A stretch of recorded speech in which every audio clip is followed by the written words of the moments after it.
Bem, caros irmãos e irmãs que nos acompanham pelas redes, pela rádio, estão aqui presentes. Vamos fazer rapidamente aqui uma pequena análise desse texto, para você entender um pouco a igreja de hoje, né? Eu disse que desde o início é o Espírito Santo que guia a igreja.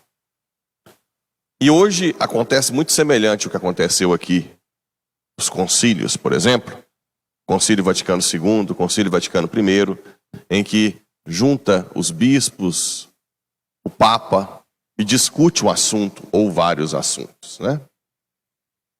Esse aqui é o primeiro concílio da igreja, chamado Concílio de Jerusalém, no ano mais ou menos 43, 44 depois de Cristo. O que acontece aqui? Vamos tentar entender para vocês confiarem na igreja. Vocês vão vendo que esse concílio foi totalmente programado, projetado pelo Espírito Santo. Como assim? Antes, no relato dos Atos Apóstolos, o que aconteceu com Pedro? Teve uma visão, não foi? Uma visão de animais impuros, que descia num, tipo, um forro. E o que dizia a voz? Coma, né? Coma, Pedro. O que Pedro respondia? Eu não posso comer o que é impuro. Como ousas chamar de impuro aquilo que Deus purificou? Depois, o que aconteceu? Pedro foi chamado para visitar a casa de Cornélio, que é um pagão. Ali, eles rezam e tem uma descida do Espírito Santo sobre toda a família. Fala que todo mundo teve o batismo no Espírito Santo. Inclusive não fala exceto crianças. É um dos argumentos que a gente tem. Todas as famílias pagãs que receberam o Espírito Santo não fala que exceto as crianças foram batizadas. Não. O que Pedro depois chegou à conclusão? De que se deveria pregar para os pagãos. Depois aparece Paulo. Tem um encontro pessoal com Jesus, a caminho de Damasco. Se converte radicalmente. Realmente Paulo é uma coisa fenomenal. Como que ele se abre ao Espírito Santo. E Paulo vai sentindo no coração, pouco a pouco, que a sua missão é pregar para os pagãos.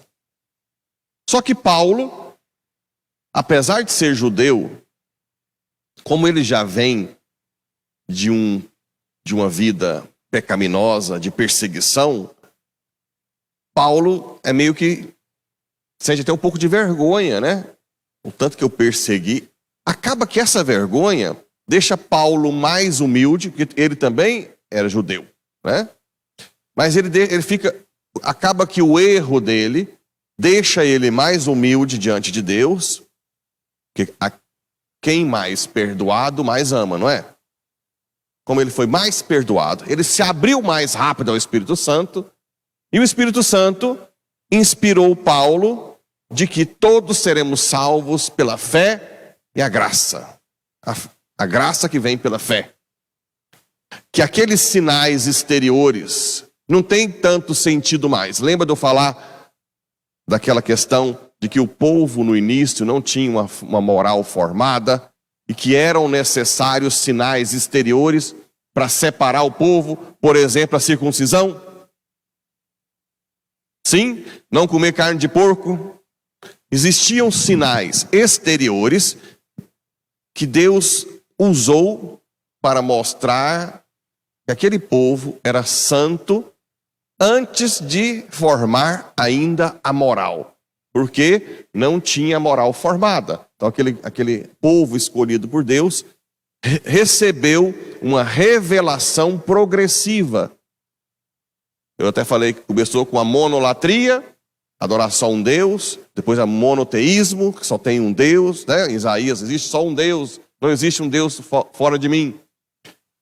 Depois toda a moral sexual do casamento, ele tolerou a poligamia, até os profetas começaram a puxar a orelha que Deus queria uma mudança de coração, e não só os sacrifícios de animais. E assim foi. Aqui já é o ápice da revelação. Cristo já tinha subido aos céus. Então o que está acontecendo? Os judeus, os fariseus convertidos, começaram a questionar. Não, mesmo os pagãos, quando se convertem ao cristianismo, devem fazer circuncisão. E isso irritou Paulo. Ele teve uma discussão com Barnabé, porque Paulo era duro. O que aconteceu? Resolveram ir todo mundo para Jerusalém, discutir esse assunto. Olha que bonito. E aqui Pedro intervém, né? Pedro levantou-se. Aqui ele vai contar aquilo que já aconteceu com ele. Está vendo que o Espírito Santo já agiu em Pedro? Irmãos, vós sabeis que desde os primeiros dias Deus me escolheu do vosso meio para que os pagãos ouvissem da minha boca a palavra do Evangelho. Foi lá em Cornélio, tudo. Ora, Deus que conhece os corações, testemunhou a favor deles, dando-lhes o Espírito Santo, como deu a nós. E não fez nenhuma distinção entre nós e eles. O Espírito Santo não disse, então vai lá e faz a circuncisão. Não. Purificando o coração deles mediante a fé. Ó, aqui começa a mudar bem. Vocês veem que os apóstolos também estão recebendo o ensinamento do Espírito Santo. Eu vou para o Pai, mas o Espírito Santo vos ensinará tudo, né? Não é isso? Então aqui o Espírito Santo começa a mostrar para eles. Então por que agora vós colocais Deus à prova, querendo impor aos discípulos um jugo que nem nossos pais, nem nós mesmos tivemos a força para suportar? A lei. Lembra? Quando você cria lei, nem nossos pais, nem nós. Um mundo cheio de lei acaba entrando em incoerência. A lei, essa lei humana é pesada. A da fé não, a do amor, ela pressupõe a nossa queda. Só que na fé e no amor, Deus já preparou o sacramento da confissão, a misericórdia. A lei não, a lei é seca. Ninguém dá conta de seguir. E olha que interessante. Tiago, que era o chefe da igreja de Jerusalém, judeu ao extremo, que tinha até uma tendência a querer exigir a circuncisão, defende Pedro aqui. Tiago tomou, irmãos, Simão acaba de nos lembrar. O que está querendo dizer? Que na hora que reúne um concílio da igreja, é infalível. Com a presença do Papa, que é Pedro, e o colégio apostólico, a igreja não falha. Igual tem gente que critica o Concílio Vaticano II. É um ignorante ao extremo. Até porque, para quem conhece o Concílio Vaticano II, é um dos concílios mais belos que existe. Excepcional. Então isso é para a gente entender que tem um Espírito Santo que guia essa igreja desde o início. Apesar de nós. Apesar das tranqueiras que está nela. Né? Apesar de tudo, o Espírito Santo guia essa igreja. Porque senão, nós já a teríamos destruído há muito tempo. Uma instituição que tem mais de 2000 anos, apesar de tantos erros dos seus membros, só pode ser o Espírito Santo. E aqui depois, para fechar com chave de ouro, tem esse evangelho. Que Jesus mostra que essa lei pesada dos judeus se transformou em praticamente duas leis. Amar a Deus e ao próximo.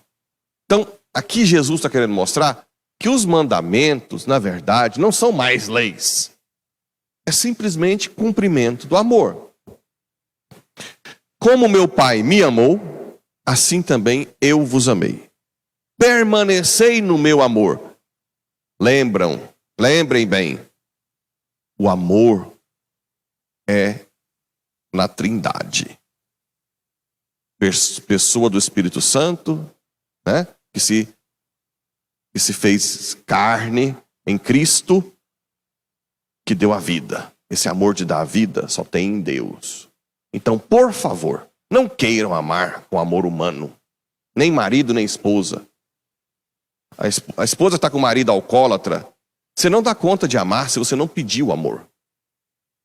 Não tem jeito. A gente não presta. Tem que ter isso em mente. O filho que dá problema o tempo inteiro, você só vai amar com o amor de Deus. Os filhos que estão com dificuldade, só vai amar os pais que não deram amor, que foram ausentes, se você pedir o amor de Deus. Filhos, parem de mendigar amor, depois de grande, de ser humano que não tem capacidade de amar. Busca o amor em Deus, que você vai perdoar seus pais, ou perdoar seja lá quem for, e ainda vai amá-los sem querer nada em troca. Porque você vai buscar o amor onde tem. Onde está o amor? Em Cristo, né? O Espírito Santo, na Eucaristia, na adoração, na comunhão, na missa. Permanecei no meu amor. Se guardardes, aqui Jesus está fazendo essa explicação. Se guardardes meus mandamentos, permanecereis no meu amor. Então, os mandamentos de Cristo sempre têm por trás o amor. Assim como eu guardei os mandamentos do meu Pai e permaneço no seu amor. O amor é o motivo de todos os mandamentos. Se você for destrinchar mandamento por mandamento, mesmo o sexto mandamento que é o da castidade, que é o mais difícil de ser entendido na sociedade, sempre tem o amor por trás. Amar a dignidade do ser humano, amar a pureza do ser humano, amar todo o projeto, amar como Jesus amou, doando-se, não usando do outro para ter prazer. Claro que quem ama sem pedir nada em troca é um amor muito maior do que quem ama querendo usar o corpo do outro. Então, todos os mandamentos é o amor que está por trás. E olha o que Jesus termina dizendo: e eu vos disse isto para que a minha alegria esteja em vós e a vossa alegria seja plena.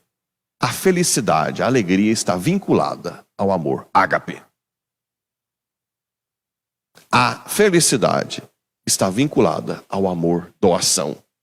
Aquele que sofre por amor. Quem não é capaz de sofrer por amor, nunca vai ser feliz. Nunca. Nunca, nunca, nunca, nunca.